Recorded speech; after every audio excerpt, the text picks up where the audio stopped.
מעלה בחלון שמוציא את הראש, שואל שו, יעני מה? הולנדית הוא לא כל כך דובר, ומנסים להעביר לו את המסר שנורא נורא רוצים להיכנס, למצוא מחסה מהסופה, מתקשים לעשות את זה.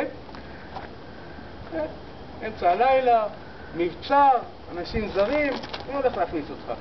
עד שהמנהיג שלהם, ונדר ולדה, נזכר במילת הקסם.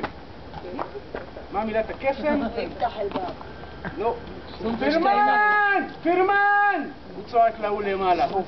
פירמן זה מכתב רשמי, חתימתו של הסולטן ירום הודו, שמצווה על כל אחד באימפריה לעזור לנושא מכתב זה.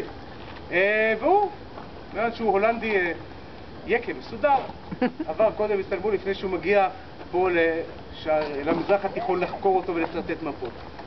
ההוא עם השור שומע את המילה פירמן ומחליט להכניס אותם. עם השלטון הטורקי עדיף לא להתעסק.